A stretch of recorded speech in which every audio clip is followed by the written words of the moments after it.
Hello childrens. तो welcome back to my channel mission NCERT. तो आज हम कंटिन्यू करेंगे class 7 curiosity science chapter 1 the ever evolving world of science. तो पिछले वीडियो में हमने जाना है कि साइंस में curiosity, questions, observation and experiments बहुत इम्पॉर्टेंट हैं। अब इस पार्ट 3 में हम जानेंगे कि हमारे आसपास की चीज़ों में चेंजेस यानी बदलाव कैसे होते हैं और साइंस हमें इन बदलावों को समझने में कैसे मदद करती है।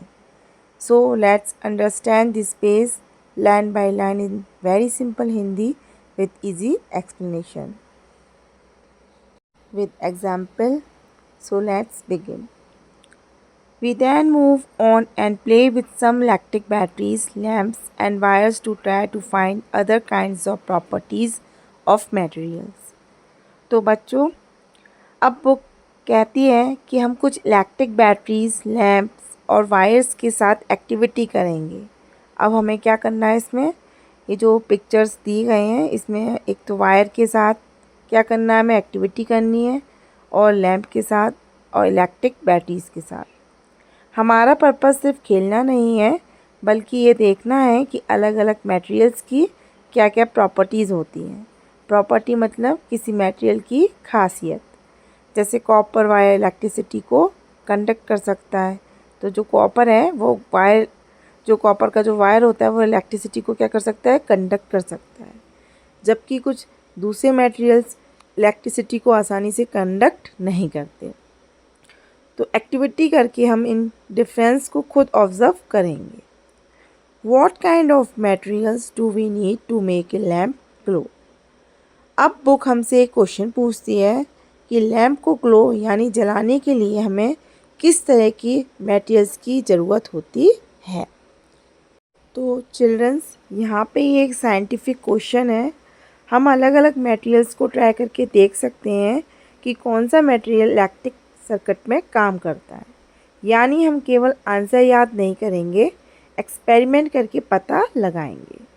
This will lead us to classifying materials based on their properties and we will enter the world of metals and non-metals. अब अलग अलग मेटल्स की प्रॉपर्टीज़ को देखकर हम उन्हें क्लासीफाई यानी अलग अलग ग्रुप्स में बांटना सीखेंगे और यहाँ से हमें मेटल्स और नॉन मेटल्स की दुनिया में एंट्री मिलेगी। तो यहाँ पे अब हमें कहाँ किस चीज़ की एंट्री मिल रही है, मेटल्स और नॉन मेटल्स की दुनिया में जाने की।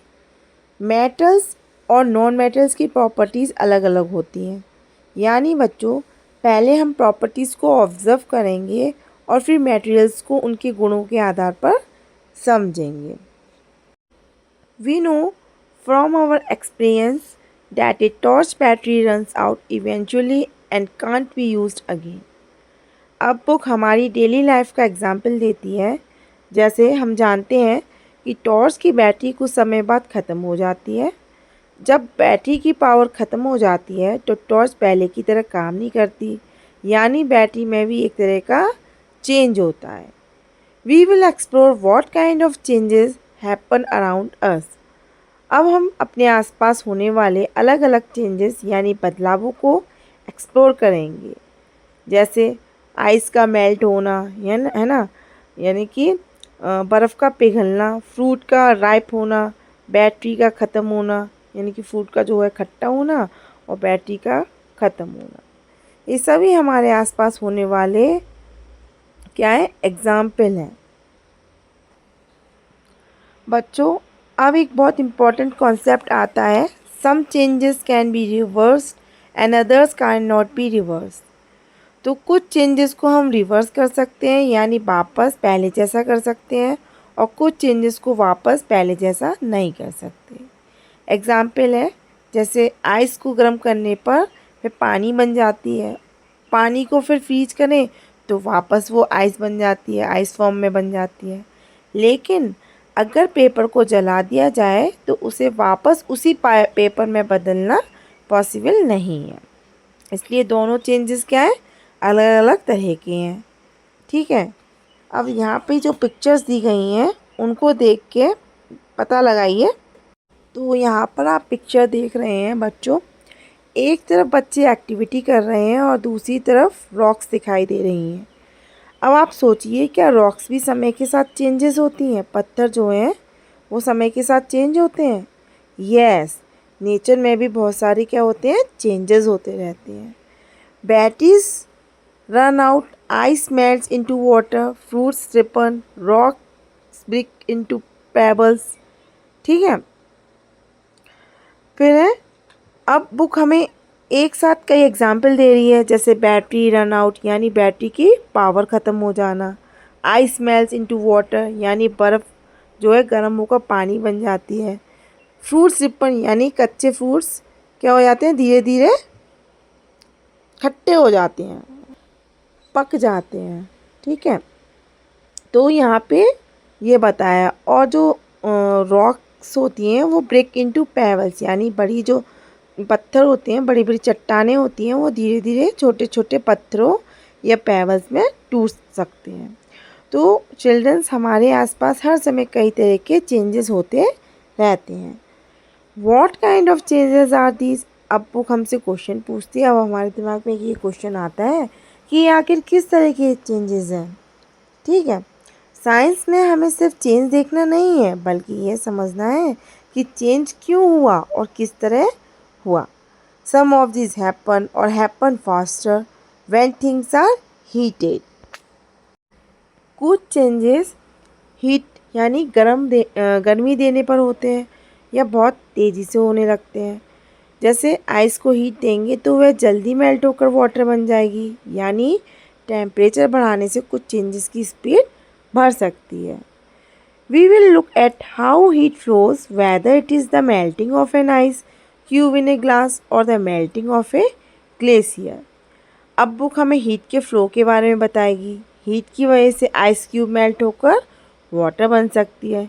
इस तरह बहुत बड़े ग्लेशियर्स यानी बर्फ़ के विशाल भंडार भी गर्मी के कारण मेल्ट हो सकते हैं, यानी छोटा आइस क्यूब हो या बहुत बड़ा ग्लेशियर, हीट और टेम्परेचर चेंजेस को समझना साइंस में इम्पोर्टेंट है।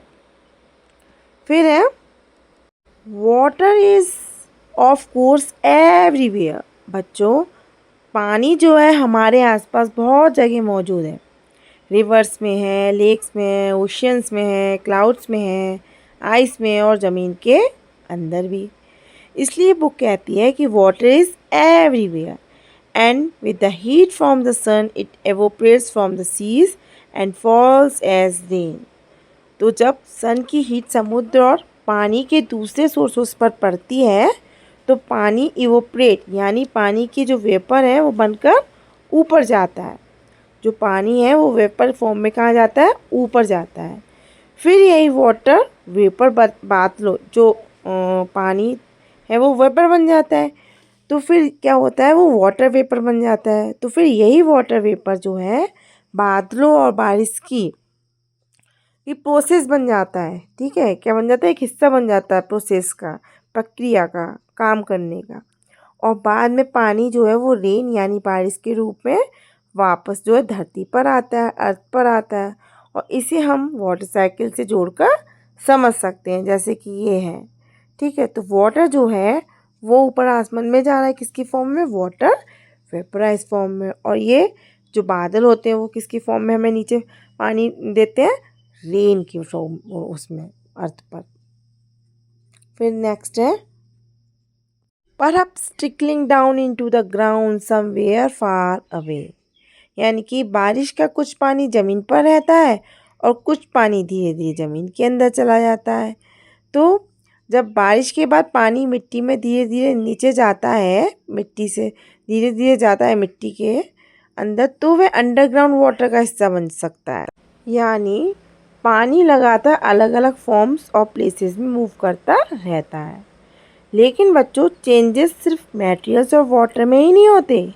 क्या हमारी बॉडी में भी चेंजेस होते हैं? बिल्कुल जी, हमारी बॉडी में भी चेंजेस होते हैं।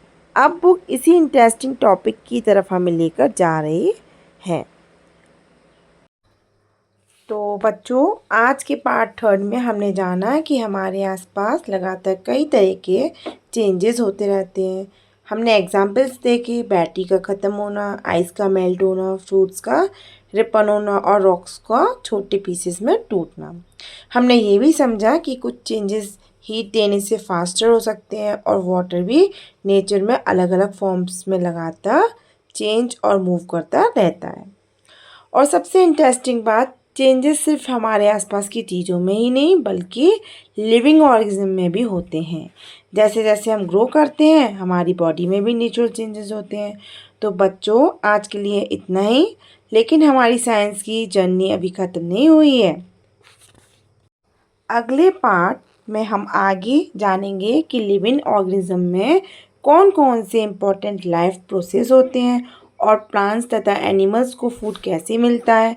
अगर आपको ये एक्सप्लेनेशन आसान और हेल्पफुल लगी हो तो प्लीज़ वीडियो को लाइक करें और मिशन एनसीईआरटी को सब्सक्राइब करना ना भूलें। तो बच्चों, मिलते हैं अगले पार्ट में। तब तक keep questioning, keep exploring and keep learning. Bye bye. Take care.